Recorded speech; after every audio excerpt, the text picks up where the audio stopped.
अब देखो बच्चों, अब हम आ जाते हैं एल्केन्स की केमिकल रिएक्टिविटी के बारे में। ओके, यही हमें आज यहाँ पर डिस्कस करना है, केमिकल रिएक्टिविटी ऑफ एल्केन्स, एल्केनों की रासायनिक क्रियाशीलता।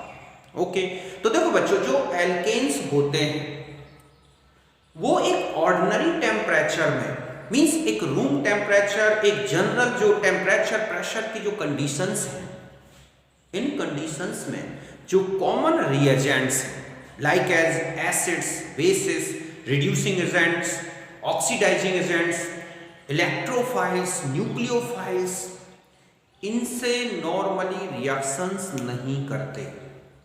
समझ गए बच्चों कि जो एल्केन्स हैं वो एक ऑर्डिनरी टेम्परेचर प्रेशर कंडीशंस में जो हमारे कॉमन रिएजेंट्स होते हैं उनसे ये रिएक्शंस नहीं करते। ऐसा क्यों होता है? क्योंकि जो एल्केन्स होते हैं बच्चों, उनमें जो CH बॉन्ड है और जो CC बॉन्ड है वो ऑलमोस्ट क्या होता है, एक नॉन पोलर नेचर का होता है।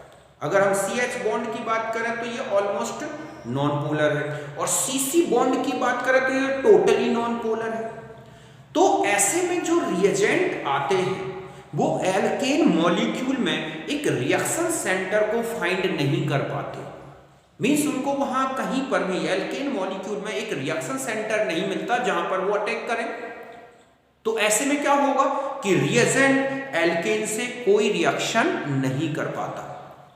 अब आता है कि ये कब रिएक्टिव होते हैं। तो एक हाई टेम्परेचर की कंडीशन ली जाए, हाई प्रेशर की कंडीशन ली जाए, या फिर हम ये कहें कि लाइट ली जाए, विजिबल लाइट या अल्ट्रावायलेट लाइट, और फिर उसके बाद इनकी रिएक्टिविटी देखी जाए तो ये कुछ रिएक्शंस जो है इन कंडीशंस में देते हैं, मींस इनमें फ्री रेडिकल सब्स्टिट्यूशन मिलता है। ऐसा क्यों होता है? क्योंकि हाई टेम्परेचर रखने से जो मॉलिक्यूल्स हैं वो एक दूसरे से इतने कोलाइड करते हैं कि इनकी ये जो कोलेजन में एनर्जी है वो इनके CC बॉन्ड और CH बॉन्ड को ब्रेक करने में सफिशिएंट होती है। और यही रीजन है कि हम जो भी एल्केन्स की रिएक्शंस पढ़ेंगे वो ज्यादातर जो है फ्री रेडिकल सब्स्टिट्यूशन रिएक्शंस होंगी, और वो या तो लाइट की प्रेजेंस में दिखेंगी हमें या फिर हीट की प्रेजेंस में। ओके, और यही मैंने यहां पर लिखा है कि देखो कि alkanes are quite inert towards common reagent such as acids हैं, एल्कलीज हैं, ऑक्सीडाइजिंग एंड रिड्यूसिंग एजेंट्स हैं, एंड इलेक्ट्रोफाइल्स, न्यूक्लियोफाइल्स, ठीक है, एट ऑर्डिनरी टेम्परेचर। समझ गए बच्चों कि एक ऑर्डिनरी टेम्परेचर में जो ये कॉमन रिएजेंट्स हैं इनसे एल्केन्स कोई रिएक्शन नहीं करते, इनके प्रति ये एक इनर्ट नेचर शो करते हैं। Because CH bond and is almost non polar. जो CH बॉन्ड है आप देखोगे यहाँ की जो इलेक्ट्रोनेगेटिविटी है 2.5 और इसकी कितनी है 2.1, तो यहाँ पर जो इलेक्ट्रोनेगेटिविटी का डिफरेंस है बच्चों वो बहुत कम है, 0.4 का, ठीक है। और अगर हम CC बॉन्ड की बात करें तो वो टोटल नॉन पोलर है। ओके, तो ऐसे में क्या होगा कि इनमें जो इलेक्ट्रोनेगेटिविटी का जो डिफरेंस है बहुत कम होने से, ठीक है, ये दोनों बॉन्ड्स जो है जनरली एक नॉन पोलर जैसे हो जाते हैं। अब ऐसे में क्या होगा, therefore polar reagents do not find reaction centre in alkane molecules. ऐसे में क्या होगा कि जो रिएजेंट आ रहा है, चाहे वो इलेक्ट्रोफाइल हो, न्यूक्लियोफाइल हो, एसिड का प्रोटॉन हो, बेस का OH हो, वो एल्केन मॉलिक्यूल में रिएक्शन सेंटर ही नहीं ढूंढ पाता, उसको फाइंड नहीं करता। तो ऐसे में क्या होगा, जो एल्केन्स हैं वो एक इनर्ट नेचर शो करने लगते हैं। At high temperature energies of collisions are sufficient to breaking CH and CC bonds, resulting the formation of free radicals, ठीक है, therefore they give free radical substitution reaction in the presence of light and heat। But अगर हम यहाँ पर heat रखें या light रखते हैं एल्केन मॉलिक्यूल्स में, तो आप देखोगे कि मॉलिक्यूल्स एक दूसरे से कोलाइड करके और इतने एक्टिवेट हो जाते हैं कि उनके CC bond CH bond break हो जाते हैं, और ऐसे में जो एल्केन्स हैं वो फ्री रेडिकल्स बनाते हैं, एल्काइल फ्री रेडिकल्स, और फिर उनमें क्या शुरू हो जाती हैं बच्चों, क्या स्टार्ट हो जाती हैं, फ्री रेडिकल सब्स्टिट्यूशन रिएक्शंस। तो हम एल्केन्स में जितनी भी रिएक्शंस देखेंगे, मैक्सिमम जो रिएक्शंस हैं बच्चों वो कौन सी मिलेंगी आपको यहाँ पर, फ्री रेडिकल सब्स्टिट्यूशन या फ्री रेडिकल मैकेनिज्म से। ओके, तो यही लिखा है बच्चों मैंने कि एल्केन सामान्य ताप और दाब परिस्थितियों में सामान्य अभिकर्मकों जैसे अम्ल, क्षार, ऑक्सीकारक, अपचायक, नाभिक स्नेही, इलेक्ट्रॉन स्नेही आदि से क्रिया नहीं करते। समझ गए ना कि जो एल्केन्स है बच्चों वो एक सामान्य ताप दाब पर, मतलब कमरे के ताप दाब पर, अगर हम वहां पर ऑक्सीकारक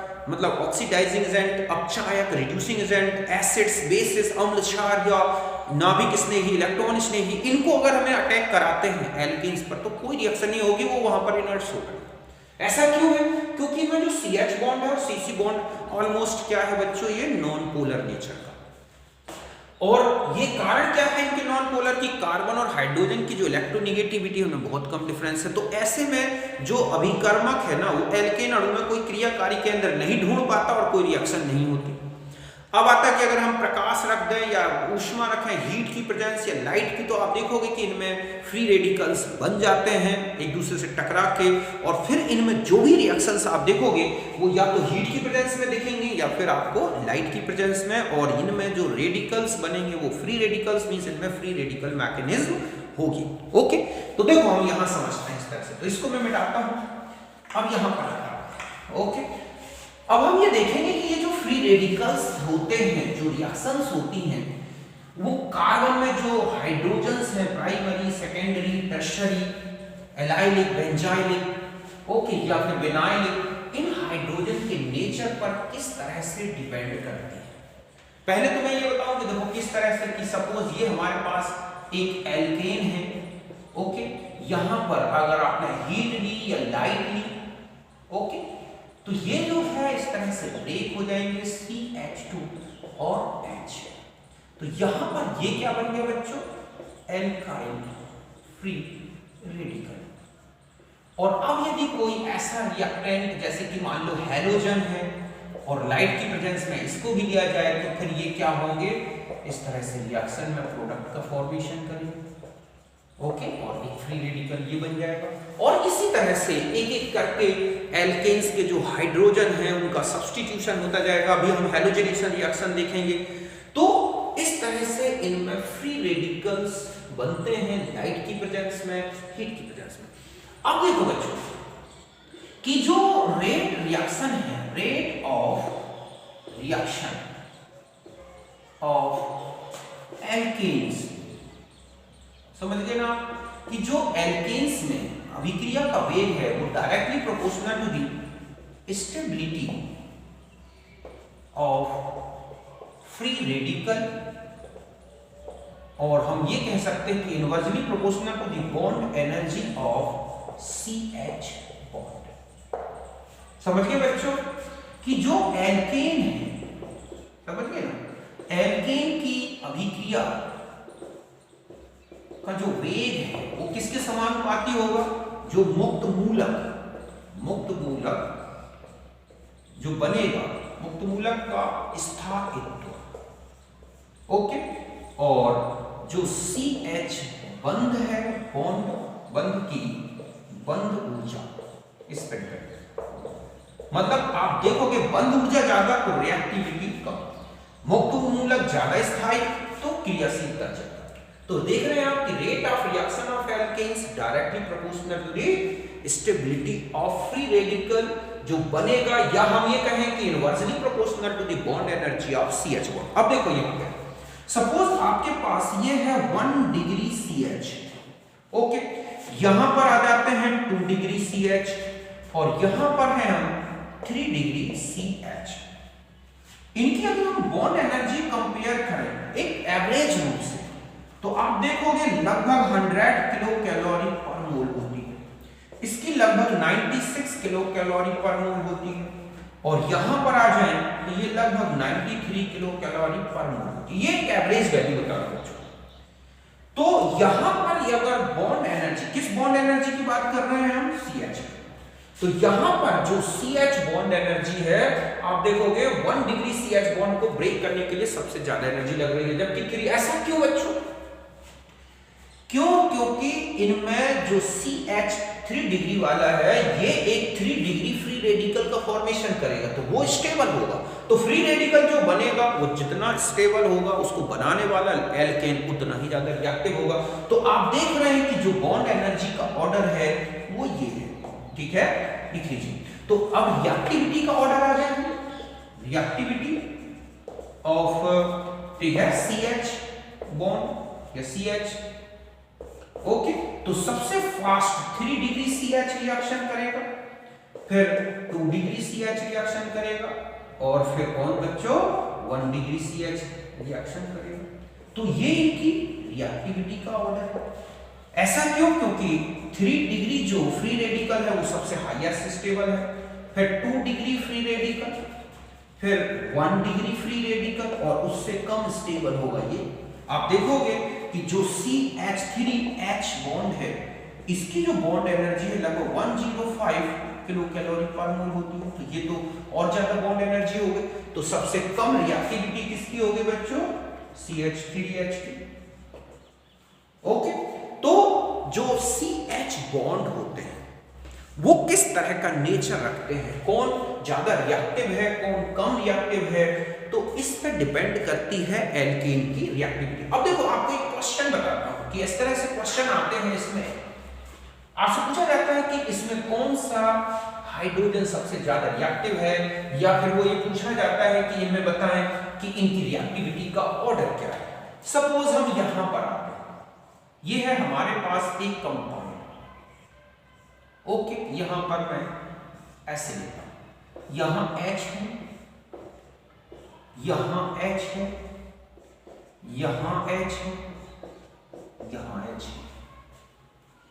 अब आता है कि इनमें सपोज ये A टाइप के हाइड्रोजन है, ये B टाइप के हाइड्रोजन है, ये C टाइप के। तो देखो बच्चों, ये जो हाइड्रोजन है इनको तो बोला जाता है vinylic hydrogen, vinyl hydrogen, okay.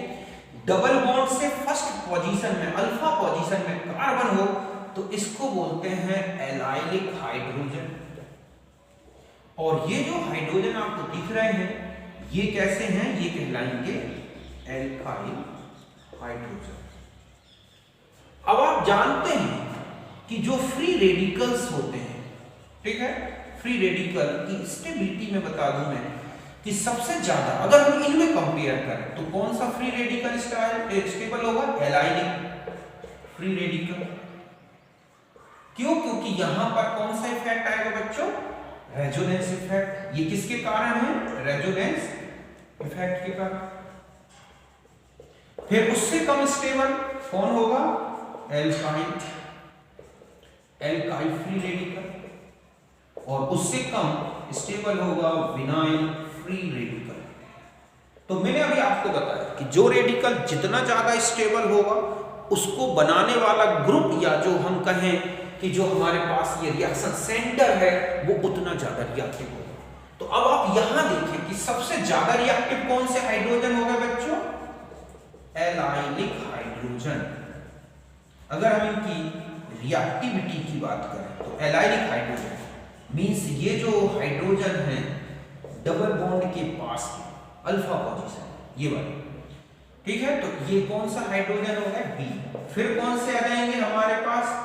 Alkyl hydrogen, okay, जो कि आप देख रहे हैं कि ये CH2 वाले। और सबसे कम जो है विनाइलिक हाइड्रोजन होंगे। फ्री रेडिकल की स्टेबिलिटी तो उसी रेशियो में, तो ये है जो कि आप देख रहे हैं ये वाले हाइड्रोजन। तो ऑर्डर देखो आप कि रिएक्टिविटी का ऑर्डर क्या होगा? रिएक्टिविटी ऑर्डर, तो सबसे फास्ट रिएक्टिव होगा बी, फिर क्या आ जाएंगे? सी, और सबसे कम रिएक्टिव क्या होगा बच्चों? ए। तो यहां पर कौन सा हाइड्रोजन सबसे ज्यादा, मींस अब यहां पर अगर हम यह कहें कि Cl का 1 मोल ले लें तो हमारे पास प्रोडक्ट क्या होगा? तो हम कहेंगे कि यहां पर Cl होगा। अगर हम ये कहें कि हमारे पास 2 मोल है तो प्रोडक्ट क्या होगा? सपोज यहां से हम ये माने कि एक एक हाइड्रोजन यहां का, तो एक Cl यहां, तो एक Cl यहां है। तो पहले यहाँ के हाइड्रोजन सब्स्टिट्यूटेड होंगे, फिर ये हाइड्रोजन सब्स्टिट्यूटेड होंगे। तो आपको ये ध्यान रखना है कि किस टाइप के हाइड्रोजन है। इनसे कहीं ज्यादा रिएक्टिव कौन से हाइड्रोजन होते हैं बच्चों? अगर आप यहाँ चले जाएं तो ये CH3, तो अगर हम इसे A, B, C और अगर D की बात करें तो D जो होंगे और ज्यादा रिएक्टिव होंगे। ये जो हाइड्रोजन है वो और ज्यादा रिएक्टिव होंगे देन इन एल्काइलिक हाइड्रोजन से, बेंजाइलिक हाइड्रोजन। ओके, तो इस तरह से एक क्वेश्चन और देखो, अब आपको बताना है कि इनमें से कौन सा जो है हाइड्रोजन सबसे ज्यादा रिएक्टिव होगा। अब हम एक स्ट्रक्चर बनाते हैं यहाँ पर। सपोज ये आपके पास एक कंपाउंड है HHH, यहाँ पर एक H और यहाँ हाइड्रोजन है, ये है और ये। सपोज ये हमारे पास A टाइप के हैं, ये B टाइप के हैं, ये C टाइप के हैं, ये D टाइप के हैं और ये जो है हमारे पास E टाइप के हैं। अब आपको इनकी रिएक्टिविटी देखना है। तो अब देखो यहाँ पर बच्चों, ये जो हाइड्रोजन है ये कैसे हैं? एल्काइल हाइड्रोजन, और वो भी कौन से? 1 डिग्री। ये जो है आप देख रहे हैं ये भी क्या है? एल्काइल हाइड्रोजन, ठीक है, लेकिन ये क्या है? 2 डिग्री। ये भी एल्काइल हाइड्रोजन है, एल्काइल हाइड्रोजन, लेकिन ये क्या है? 3 डिग्री। ये वाला हाइड्रोजन देखो, ये कौन सा है? Vinylic hydrogen. ओके, और ये कौन से हाइड्रोजन है बच्चों? तो ये हाइड्रोजन एल्काइल भी है और एलाइलिक भी है बच्चों। ये देखो आप इसकी बीटा पॉइंट, तो ये केवल एलाइलिक है हाइड्रोजन। तो यहां पर आप देख रहे हैं कि ये जो एल्काइल हाइड्रोजन है तो 3 डिग्री है, दूसरा ये एलाइलिक हाइड्रोजन भी है। तो अब आपसे रिएक्टिविटी का ऑर्डर पूछा जाए कि कौन सबसे ज्यादा रिएक्टिव होगा, तो आप बताओ इसमें कैसे डिटरमाइन करोगे बच्चों? कि सबसे पहले आप ये देखो कि एलाइलिक हाइड्रोजन सबसे ज्यादा रिएक्टिव है। अब एलाइलिक 2 टाइप्स के दिख रहे हैं आपको, एक यहाँ एक यहाँ, लेकिन यहाँ 3 डिग्री भी है, तो 3 डिग्री एलाइलिक सबसे ज्यादा रिएक्टिव होंगे। फिर आप देखेंगे 2 डिग्री एलाइलिक हाइड्रोजन रिएक्टिव होंगे। ओके, फिर अब यहाँ आ जाए, यहाँ पर 2 डिग्री एल्काइल ग्रुप है, ये 1 डिग्री एल्काइल ग्रुप है, तो फिर 2 डिग्री एल्काइल ग्रुप के हाइड्रोजन वो रिएक्टिव होंगे। फिर 1 डिग्री एल्काइल हाइड्रोजन, और सबसे कम रिएक्टिव होंगे कौन से? बेनाइलिक। क्यों? क्योंकि बेनाइलिक फ्री रेडिकल स्टेबल नहीं है। तो यहां पर आपसे पूछा जाए तो देखो सबसे ज्यादा रिएक्टिव कौन हो गया? C हाइड्रोजन, 3 डिग्री भी और एलाइलिक भी। फिर कौन से आ जाएंगे? E। क्यों? क्योंकि ये एलाइलिक हाइड्रोजन है। फिर अब इनमें A और D में देखो आप, तो फिर क्या आ जाएगा बच्चों? D, क्योंकि ये 2 डिग्री है। और फिर क्या आ जाएगा हमारे पास? B। ओके, और सबसे कम रिएक्टिव जो होंगे वो क्या होंगे? A। समझ गए ना? कुल मिला के आपको यहाँ पर 5 टाइप्स के जो हाइड्रोजन्स दिख रहे हैं उनकी रिएक्टिविटी मैंने आपको बताई। तो बहुत अच्छे से समझ गए होंगे कि जो हाइड्रोजन जितना ज्यादा फ्री रेडिकल स्टेबल बनाए हटने से, वो हाइड्रोजन उतना ही ज्यादा स्टेबल होगा। मींस हम यहां ये कहें कि जो reactivity of hydrogen towards substitution, समझ गए बच्चों, कि प्रतिस्थापन के प्रति क्रियाशीलता किसकी? हाइड्रोजन की, तो वो directly proportional to the stability of free radical. इतना सा ध्यान रखना है कि जो रेडिकल हाइड्रोजन हटने से जितना स्टेबल होगा, ध्यान रखें, वो हाइड्रोजन उतना ही ज्यादा क्या होगा? रिएक्टिव होगा। ये रूल्स जितने भी सब्स्टिट्यूशन रिएक्शंस हम आगे पढ़ेंगे उन सब में लगेगा। और यही रूल ध्यान रखें, कार्ब कैटाइन अगर ऐसा कहीं बनते हैं तो ये रूल कार्ब कैटाइंस में भी लगता है बच्चों। हमें यहाँ पर टोटल अभी एल्केन्स के बारे में ही कॉन्सेंट्रेट करना है, इनकी सब्स्टिट्यूशन रिएक्शंस के बारे में। ओके, तो यहां तक नोट करें।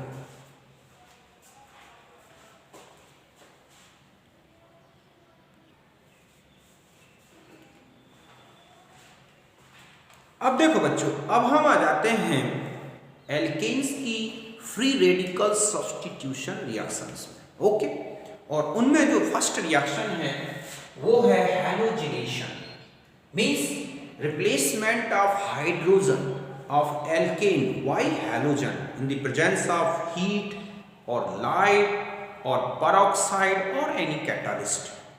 समझ गए बच्चों कि एक ऐसी रिएक्शन जिसमें एल्केन के हाइड्रोजन का जो सब्स्टिट्यूशन है वो किससे होता है, हैलोजन से, लेकिन प्रेजेंस किसकी होगी, या तो लाइट की होनी चाहिए या हीट, पेरोक्साइड और एनी कैटालिस्ट।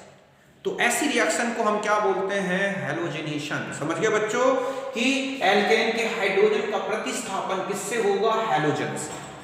उपस्थिति किसकी होगी, या तो हीट होगी या लाइट होगी या पेरोक्साइड होगा या कैटालिस्ट। तो हम ऐसी रिएक्शन को बोलेंगे हैलोजिनेशन। जैसे ये है RH एल्केन, ये क्या है बच्चों, एल्केन। आपने उसमें हैलोजन की रिएक्शन कराई, प्रेजेंस है या तो हीट है या लाइट है, तो ये बन गया RH और HH। सपोज ये है एल्केन में CH4 और Cl2 लाइट, तो ये बन गया CH3Cl और HCl। ओके, अब और देखो यहां पर इस तरह के क्वेश्चंस होते हैं, जैसे आपको ये दे दिया गया एक्सिस में प्लस Cl2 लिमिट में, ओके, मतलब ये आधिक्य में है बच्चों और ये सीमित मात्रा में, और फिर यहाँ पर लाइट की या हीट की प्रेजेंस है, और मैं पूछा जाता है कि मेजर प्रोडक्ट क्या होगा इसका, तो आप देखोगे यहाँ पर मेजर प्रोडक्ट ये होगा, मतलब हमें good yield of methyl chloride की लेनी है, तो मीथेन को एक्सेस में ले लो, क्लोरीन को लिमिट में, और यहां पर CH4 अगर आपने लिमिट में लिया और क्लोरीन एक्सेस में है बच्चों, और फिर यही रिएक्शन होती है, तो आप देखोगे यहां पर CH3Cl plus CH2Cl2 plus CHCl3 plus CCl4, लेकिन यहां पर ये मेजर हो जाएगा, मेजर। ऐसा क्यों, क्योंकि पहले ये बना मोनोमिथाइल, फिर डाई, फिर ट्राई, और इस तरह से लास्ट में फाइनल तक कहां पहुंच जाएगा, आप देखोगे टेट्रा तक। तो क्लोरीन अगर ज्यादा अमाउंट में अवेलेबल है तो लगातार सब्स्टिट्यूशन चलता रहेगा और लास्ट में हमें कार्बन टेट्राक्लोराइड मिलेगा। जस्ट ऐसा ही क्वेश्चन होता है कि हमें C2H6 दे रखा है और ये एक्सिस में है, ठीक है, और Cl2 आपने लिमिट में लिया है, तो मेजर प्रोडक्ट क्या होगा, C2H5Cl, ये हमारा क्या होगा यहाँ पर मेजर प्रोडक्ट, और HCl। और यहाँ पर अगर आपने C2H6 में ये लिमिट में लिया है सीमित मात्रा में और क्लोरीन को एक्सिस में कर दोगे, तो आप देखोगे C2Cl6, ये एक मेजर प्रोडक्ट बनेगा। तो ये इफेक्ट पड़ता है हैलोजन की। अब एक क्वेश्चन होता है बच्चों कि अगर हम एल्केन में अगर मीथेन का हैलोजिनेशन कराते हैं तो कितने पॉसिबल प्रोडक्ट्स मिल सकते हैं। देखो यहां पर अगर आपसे क्वेश्चन है कि possible products of CH4 in halogenation, chlorination या हैलोजिनेशन, कुछ भी पूछा जाए, तो देखो कितने हो सकते हैं। CH4 का अगर हम क्लोरीनेशन कराएंगे तो एक तो बन सकता है CH3Cl, एक CH2Cl2, एक CH3Cl, सॉरी ये हो जाएगा CHCl3 और एक CCl4। कुल मिला के हमारे पास पॉसिबल प्रोडक्ट कितने हो गए, 4 प्रोडक्ट्स हो गए। समझ गए कि एक क्लोरीन हो सकता है, 2 हो सकते हैं, 3, 4, यही होंगे ना पॉसिबल। तो इसके 4 पॉसिबल है, मोनोक्लोरोनेटेड, डाइक्लोरोनेटेड, 3 एंड 4। अब आता है कि इथेन में आपसे पूछ लिया जाए कि मैक्सिमम पॉसिबल प्रोडक्ट्स कितने हो सकते हैं अगर कंप्लीट हैलोजिनेशन कराया जाए, क्लोरीन को एक्सेस मिले, तो देखो बच्चों कितने पॉसिबल है। C2H6 प्लस क्लोरीन, देखो एक हो सकता है C2H5Cl, एक हो सकता है C2H4Cl, एक हो सकता है C3, ठीक है, H3Cl3, एक हो सकता है सॉरी C2, ठीक है, C2H2, ओके, और Cl4, एक हो सकता है C2HCl5 और एक हो सकता है C2Cl6। ये तो 6 हो गए इस तरह। फिर एक हो सकता है CH2Cl, CHCl2, एक हो सकता है CH2Cl, CH2Cl, और एक हो सकता है CH2Cl, ओके, यहां पर एक तो हो गया CH2Cl, CH2, एक ये, मतलब इनसे बिल्कुल अलग होना चाहिए। एक ये हो सकता है, एक ये हो सकता है। और कौन सा पॉसिबल है आप देखो इसमें बना के कि और कौन सा पॉसिबल है जो आप इसमें बना सकते हैं, ठीक है, और वो बताओ आप यहां पर। तो एक और पॉसिबल है और वो है CHCl2 CHCl2। तो आप देख रहे हैं कि अगर हम इसका टोटल, तो ये तो हो गए 6 और ये हो गए 3, तो टोटल कितने हो गए 9। तो 9 पॉसिबल प्रोडक्ट्स हैं अगर इथेन का हैलोजनेशन कराया जाए क्लोरीन से या किसी भी हैलोजन से। ये क्वेश्चन इंपॉर्टेंट है, बहुत ही इंपॉर्टेंट है। क्यों इंपॉर्टेंट है? अभी आप तक आपने देखा था कि आप कहेंगे कि 1 ही पॉसिबल है। अगर मोनो हैलोजनेशन कराया जाए तो 1 पॉसिबल था।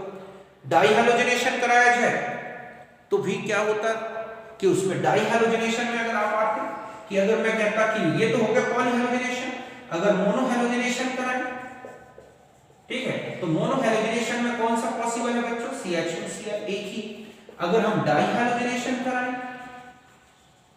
तो डाई हैलोजनेशन में एक तो हो सकता है ऐसा कि CH2Cl एक हो सकता है CH3 CHCl2, मतलब एक एक यहां कर दो, एक दो यहां कर दो। और कोई पॉसिबल है क्या डाई हैलोजनेशन में? आप यहां पर Cl2 कर दें, यहां CH3 कर दें तो भी, तो ये 2 हो गए। और आपने देखा कि ये करा दिया जाए तो कितने हो गए आपके पास? 9 पॉसिबल हो गए। तो मोनो हैलोजनेशन में तो 2 बने, क्यों? क्योंकि ये इक्विवेलेंट हाइड्रोजन, चाहे यहां क्लोरीन जोड़ दो चाहे यहां पे जोड़ दो, यहां पर या तो आप एक एक दोनों में जोड़ दो या 2 एक ही में जोड़ दो। ओके, अब आता है कि प्रोपेन में कितने पॉसिबल हैं? डाई हैलोजनेटेड और मोनो हैलोजनेटेड। ओके, तो उनको भी कैसे डिटरमाइन करोगे? देखो आप कि अगर हम ये प्रोपेन लें CH2 CH3, तो ध्यान रखें कि number of mono halogenated products equals to number of set of equivalent hydrogen. ये ध्यान समझ गए बच्चों कि एकल प्रतिस्थापित उत्पादों की संख्या किसके बराबर होती है? तुल्य हाइड्रोजन परमाणुओं के सेट की संख्या। इक्विवेलेंट हाइड्रोजन वो है जिनके सब्स्टिट्यूशन कराने से अगर प्रोडक्ट बनता है तो फिर अगर हम उसमें इक्विवेलेंट हाइड्रोजन किसी को भी सब्स्टिट्यूट कराएं उसका आईयूपीएसी नेम नहीं बदलेगा।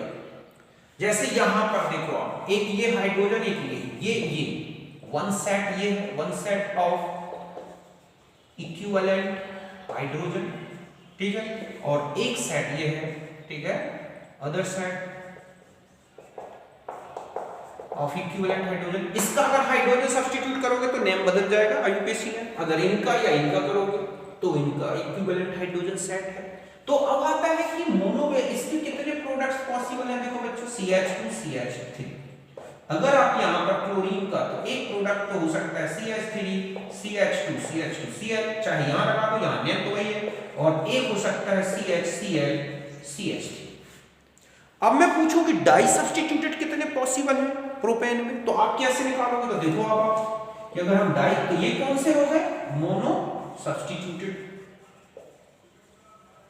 अगर आप डाई सब्स्टिट्यूटेड की बात करें कि कितने पॉसिबल हैं, तो देखो आप, एक तो हो सकता है CH3 CH2 CH2Cl, एक यहां ऐड कर दो, एक यहां ऐड कर दो, एक CH3 CH2 CHCl2, दूसरा CH3 CCl2 CH3, तीसरा, और CH2Cl CH2 CH2Cl। मतलब 1 2 पोजीशन, 1 3 पोजीशन, फर्स्ट पोजीशन में 2 क्लोराइड या सेकंड पोजीशन क्लोराइड। तो कुल मिला के इसके कितने प्रोडक्ट पॉसिबल हो गए बच्चों डाई सब्स्टिट्यूटेड प्रोपेन के? हो गए 4। अब पॉली सब्स्टिट्यूटेड तो फिर करते रहो, आपको इथेन मिथेन इनमें इसके, तो यहां पर आप देखें कि मोनो जो हमारे पास इक्विवेलेंट हाइड्रोजन का सेट था वो 2 है, एक तो ये दोनों का और एक ये, इसलिए हमारे पास मोनो सब्स्टिट्यूटेड उतने ही बनेंगे जितने हमारे पास इक्विवेलेंट हाइड्रोजन के सेट्स हैं। डाई सब्स्टिट्यूटेड प्रोपेन में पूछ ले तो ये पॉसिबल है। तो आप इस तरह के मोनो सब्स्टिट्यूटेड, डाई सब्स्टिट्यूटेड, इनको विशेष ध्यान रखें। बहुत सारे क्वेश्चन अभी मैं आपको लिख दूंगा। अब एक क्वेश्चन आता है कि पेंटेन के जितने भी स्ट्रक्चर हैं, आइसोमर्स हैं, वो बनाएं और उनके सब्स्टिट्यूटेड प्रोडक्ट्स बताएं। तो देखो आप, अगर हम यहाँ पर आ जाएं कि पेंटेन के आइसोमर्स, ठीक है, स्ट्रक्चरल देखें और फिर उनके हम मोनो सब्स्टिट्यूटेड प्रोडक्ट देखें।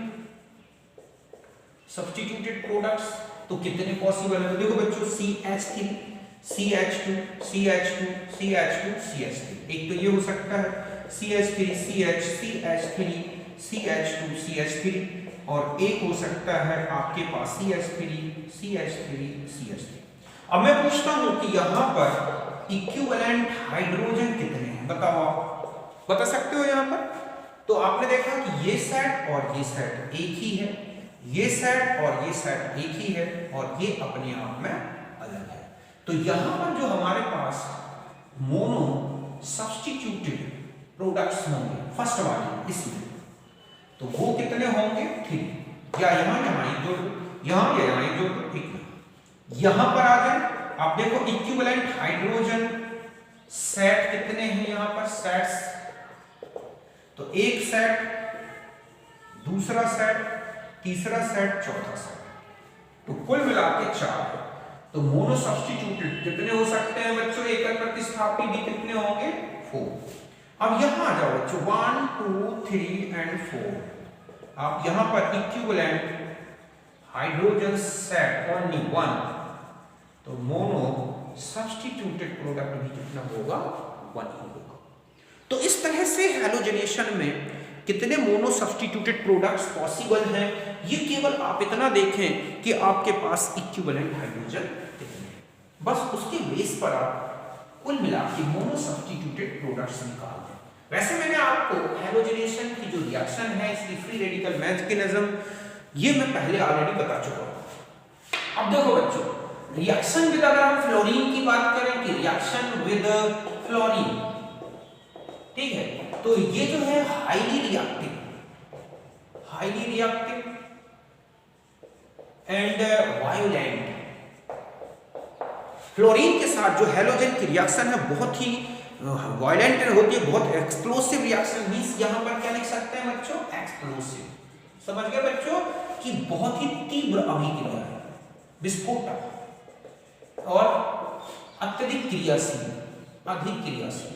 एक दूसरा, अगर आप क्लोरीन के साथ चलें कि क्लोरीनेशन, ठीक है, तो क्लोरीनेशन जो है सिलेक्टिव भी है प्लस रिएक्टिव भी है, ठीक है, और इसको इनिशिएट करने के लिए initiated by light, heat, SO2Cl2, okay, और C2H5O4Pb, इनकी ये जो है लैब में हो जाती है, लैब में इनिशिएट करने के लिए यूज होती है लगभग 150 डिग्री सेंटीग्रेड, और यहां पर अगर प्योर में देखें तो लगभग इतना टेम्परेचर की जरूरत है। तो क्लोरीनेशन जो है सिलेक्टिव है, चयनात्मक है बच्चों। अभी मैं आपको एक फॉर्मूला बताऊंगा, चयनात्मक और क्रियाशील दोनों है। ये बहुत ज्यादा रिएक्टिव है, ये क्या है? रिएक्टिव, क्योंकि फ्लोरीन को नहीं मतलब कि कहां हाइड्रोजन है, प्राइमरी सेकेंडरी, जो मिला उसको रिएक्शन करा और उसको एक्सप्लोसिव बना देता है। क्लोरीन रिएक्टिव भी है, सिलेक्टिव, वो रिएक्शन तो करेगा लेकिन हाइड्रोजन का सिलेक्शन करेगा कि प्राइमरी कहां है, सेकेंडरी कहां है, टर्शरी, वो टर्शरी को ज्यादा रिएक्टिव बनाएगा। अगर हम ब्रोमीन की बात करें, ब्रोमिनेशन, ओके, तो ब्रोमिनेशन हाईली सिलेक्टिव है बच्चों, highly selective and less reactive than chlorination। समझ गए ना कि ये बहुत ज्यादा चयनात्मक है, चयनात्मक, कम क्रियाशील। आप देखोगे कि टर्शरी अगर हाइड्रोजन है तो लगभग 99% प्रोडक्ट तो उसी का बन जाएगा, टर्शरी का। अभी हमें reactivity towards bromination, chlorination of hydrogen की देखोगे, ओके, और ये जनरली कैटालाइज्ड होता है, कैटालाइज्ड, ठीक है, बाय पेरोक्साइड, ये है कैटालिस्ट, इस तरह। इसमें भी पेरोक्साइड की भी जरूरत पड़ती है बच्चों को, कहीं कहीं रिएक्शन पेरोक्साइड के प्रेजेंस में भी चलती है। अब आता है कि आयोडीनेशन क्या है? आयोडीनेशन, तो ध्यान रखें कि ये भी हाईली सिलेक्टिव है, highly selective plus reversible, okay. ये रिएक्शन चयनात्मक भी है और ये, तो इसको इरिवर्सिबल बनाने के लिए तो this reaction can be irreversible while presence of HiO3, HNO3 और HGO। ऐसा क्यों? क्योंकि देखो बच्चों यहाँ पर हुआ CH4 प्लस आयोडीन तो बन गया CH3I प्लस HI, तो ये रिएक्शन को रिवर्स कर देता है। यहाँ पर अगर हमने HNO3 लिया है तो ये H2O प्लस इसमें चेंज कर देगा इसको आयोडीन में और रिएक्शन रिवर्स नहीं होगी।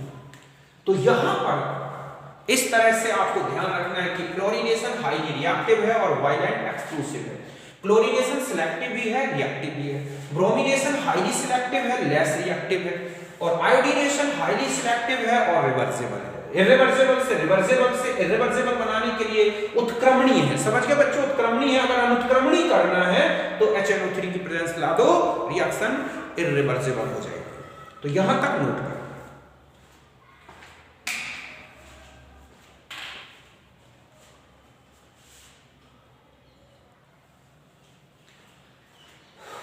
अब देखो बच्चों, कई बार क्या होता है आपको कि मोनोहैलोजेनेटेड प्रोडक्ट्स के परसेंटेज पूछ लेते हैं, मतलब एक थ्योरेटिकल परसेंटेज।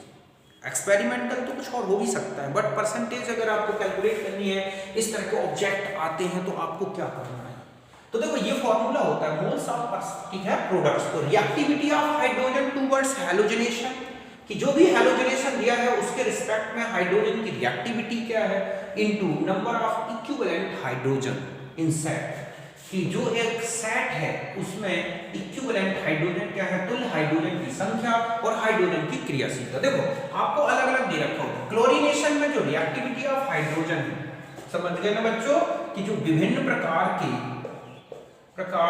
हाइड्रोजन की क्लोरीनीकरण में क्रियाशीलता। अब आपको ये देखना, तो ये है 1 डिग्री हाइड्रोजन की क्रियाशीलता, मतलब रिएक्टिविटी 1 है, 2 डिग्री की 3.8 है, 3 डिग्री मींस अगर हम 1 डिग्री हाइड्रोजन 1 हटेगा तो 2 डिग्री 3.8 हट जाएंगे, तो उस समय 5 हट सकते हैं। मतलब 1 डिग्री के साथ अगर रेट 1 डिग्री का रेट 1 यूनिट है तो 3 डिग्री के साथ 5 यूनिट या 5 टाइम्स ज्यादा चलेगा। ब्रोमिनेशन में देखो 1 to 3 डिग्री वाले हाइड्रोजन का रेट ये है, बहुत ज्यादा सिलेक्टिव हो गई रिएक्शन। मींस यहां पर अगर हम 3 डिग्री हाइड्रोजन है तो लगभग 99 या 100% ही ब्रोमिनेटेड प्रोडक्ट बनेगा। अब देखो एक एग्जांपल से बताता हूं आपको, ओके, कि यहां पर आपको कैसे कैलकुलेट करना है प्रोडक्ट। वैसे मैं ये फॉर्मूला पहले भी बता चुका हूं, ओके। जैसे ये लिखा है CH3 CH2 CH2 CH3 plus Cl, okay. 2 types के प्रोडक्ट बन सकते हैं बच्चों इसमें मोनोक्लोरिनेटेड। देखो ये बन सकता है और एक बन सकता है CH3 Cl CH2 CH3, और तो पॉसिबल नहीं है। ये A प्रोडक्ट है और ये क्या है B। अब हम A के मोल्स देखें, ठीक है, कि A के मोल्स देखो, तो ये है 1 और ये है। तो आप देखो इक्विवेलेंट हाइड्रोजन कितने दिख रहे हैं आपको, 6, और एक ये सेट है इक्विवेलेंट हाइड्रोजन कितने हैं, 4। तो A में देखो A तब बनेगा ना जब 1 डिग्री हाइड्रोजन हट रहे हैं। तो यहां पर आपकी रिएक्टिविटी अभी मैंने क्लोरीनेशन में बताया कि 1 into 6, कि 1 डिग्री हाइड्रोजन की reactivity towards chlorine into equivalent hydrogen. तो हमारे पास 6 इक्विवेलेंट हाइड्रोजन है। क्लोरीनेशन में 1 डिग्री हाइड्रोजन की रिएक्टिविटी, तो ये कितना आ गया, 6। अगर आप B के मोल्स में आ जाए तो आप देख रहे हैं कि 3.8 और इनटू कितना हो गया, 4, ओके। तो 3.8 तो ये हो गया 15.2, ये इनके मोल्स हो गए। अब मैं कहूं कि A का परसेंटेज कितना है, तो आप लिखेंगे 6 अपॉन, ठीक है, 6 प्लस 15.2 इंटू 100 मीन्स 6 अपॉन, ठीक है, 21.2, ओके। तो ये परसेंटेज आएगा आपके पास 28.3%। और B का परसेंटेज लेना, तो ये है 15.2 अपॉन 6 प्लस 15.2 इंटू 100, ओके। तो अब आपको जो है 21, ये जो है इसमें 100 में से माइनस कर दो तो आपको पता चल जाएगा कि ये कितना है। तो ये कितना आ जाएगा बच्चों, 77.7%। तो इस तरह से, सॉरी 70 कितना बचेगा, 71.7%। यहां तक बात समझ गए। इस तरह से परसेंटेज निकालनी है।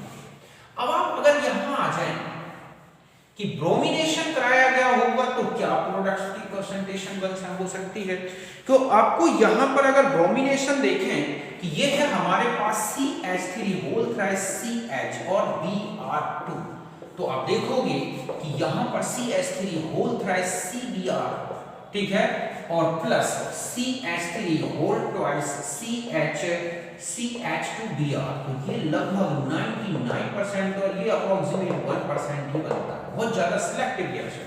बट यही रिएक्शन हम क्लोरीन के साथ कराएं तो CH3 whole thrice CCl plus CH3 whole twice CHCl2, तो इनकी जो परसेंटेज मिलती है, समझ गए ना बच्चों, तो ये तो आता है 63%, और ये जो बचा 63 में, तो अब आप देखो कि ये कितना बचा आपके पास 63%, अगर आप देखें तो ये हो जाएगा कितना 37%, जबकि यहां पर आप देख रहे हैं 99%।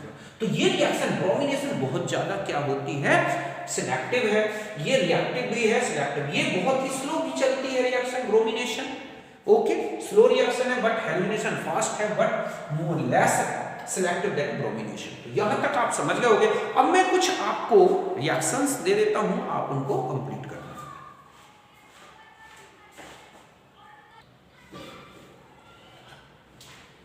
अब देखो बच्चों, ये आपके पास कुछ एल्केन्स लिख रहा हूं और आपको इनके स्ट्रक्चर्स बनाना है इनके बेस पर। पहला है कि C5H12Cl2 only one chlorinated product, केवल एक प्रतिस्थापन, ओके। तो पहले आप कोशिश करो कि कैसे आएंगे, फिर मैं आपको हिंट दे देता हूं, ओके। तो आपने कर ली कोशिश, अब आप मिला लें, पहले नहीं मिलाएं, आप पहले खुद करोगे, फिर आप उसके बाद स्ट्रक्चर्स मिलाओगे। तो देखो इसका तो सीधा है कि ये क्या बनेगा, नियोपेंटेन, ओके। तो इसके सारे हाइड्रोजन इक्विवेलेंट है। आपको इसका ऐसा स्ट्रक्चर बनाना है कि C6H, ठीक है, 14Cl2 का कि 2 मोनो सब्स्टिट्यूटेड प्रोडक्ट्स पॉसिबल हो जाए। तो देखो कैसे बना सकते हैं कि केवल 2 ही पॉसिबल है, तो ये वाला देखो बच्चों, ये और ये इक्विवेलेंट हाइड्रोजन है, और एक ये वाला, मतलब ये इक्विवेलेंट और ये इक्विवेलेंट सेट 1 और ये क्या हो गया 2। तो एक यहाँ क्लोरीन जोड़ दो तो एक इसका बन जाएगा, एक यहाँ जोड़ दो, यहाँ बन जाएगा, और कोई पॉसिबल नहीं है। तो कितने हो गए देखो, 1 2 3 4 5 6 कार्बन का, ओके। अब इसका बनाना है जिसका ओनली 1 क्लोरीनेटेड प्रोडक्ट पॉसिबल हो और 3 प्रोडक्ट्स पॉसिबल बना सकते हैं। तो देखो मोनो का तो ये हो जाएगा, ये है ऐसा, ओके। और आपसे कहा गया है 3 का कैसे पॉसिबल है, तो देखो आप ऐसे ले लो, ओके, यहां पर ऐसे, तो यहां पर अगर आप देखें तो एक तो यहां का पॉसिबल है, एक यहां पॉसिबल है, और इन दोनों में से किसी एक का, मतलब एक क्लोरीन यहां ऐड कर, एक क्लोरीन यहां ऐड कर, एक यहां, जस्ट ऐसा ही इसमें केवल एक पॉसिबल था, इसमें आप देखोगे एक यहां पॉसिबल था, एक यहां पॉसिबल था, इसमें केवल एक ही पॉसिबल है। तो इसके आपको 1 और 3 बनाने थे, तो 3 ये पॉसिबल हो गए। अब आता है कि इसके देखो 2 और 3 कैसे पॉसिबल है, ठीक है। तो इसमें तो आपने देख लिया, अब आप इसको 2 कैसे पॉसिबल है बच्चों, तो देखो ये ऐसे ले लो आप, तो यहां तो हाइड्रोजन है नहीं, तो यहां एक बन सकता है और एक यहां बन सकता है, हो गए। तो 6 और 8 और 9, और आपको अगर इसके कितने बनाने हैं, 3 पॉसिबल बनाने हैं, तो आपको क्या करना होगा, तो देखो आप यहां ऐसे कर लो और यहां पर, तो एक सेट तो ये हो गया, एक सेट ये हो गया, ओके, और एक सेट यहां आ जाएगा, एक सेट यहां, इसके 3 क्या 4 बन जाएंगे बच्चों, कितने हो जाएंगे 4 क्लोरीनेटेड, ओके। और यहां पर पूछा गया है कि ए क्या होगा जिसका कायरल मोनोक्लोरीनेटेड, तो 2 तो आप समझ गए होंगे इसके, ओके। और मैंने यहां पर देखा, आप देखो एक यहां Cl ऐड कर दो, एक यहां Cl ऐड कर दो, एक यहां Cl ऐड कर दो, एक यहां, कुल मिला के 4 बन जाएंगे इसके, ओके। तो 4 बना सकते हैं आप, और 3 वाला बना सकते हैं क्या, तो वो अभी देख लेना, आप खुद ही 3 का भी देख लेना, बन सकता है तो ठीक है, नहीं तो पॉसिबल है कि नहीं वो आप खुद बनाओ। कायरल में आप क्या करें कि ये कितने कार्बन का लेंगे, कायरल मोनोक्लोरीनेटेड हेक्सेन है यहाँ पर, ये क्या है बच्चों हेक्सेन, तो हेक्सेन लेना है और उसमें ऐसा तो स्ट्रक्चर बनाना है, यहाँ बनाना। तो यहाँ अगर आप मोनोक्लोरीनेशन करा दोगे तो आपके पास ये कायरल मॉलिक्यूल बन जाएगा। इसमें अगर आपको कराना है तो प्रोडक्ट यहाँ भी ऐड कर दो, इसमें कराना है मेजर तो यहाँ भी ऐड कर दो। इस तरह से आपको हैलोजनेटेड प्रोडक्ट्स को जो है ऑब्जेक्ट होते हैं। तो इन क्वेश्चंस को आप अच्छी तरह से करें। इस तरह के क्वेश्चंस आपको बहुत सारी एक्सरसाइज में मिल जाएंगे, उनमें देखें। ओके, तो ये था हमारा अभी तक केवल substitution means halogenation, nitration, sulphonation, aromatisation, reforming, okay, isomerisation, cracking, इन सबको हम अगले वीडियो में लेंगे। ओके, तो फिर मिलते हैं नेक्स्ट वीडियो में, तब तक के लिए नमस्कार।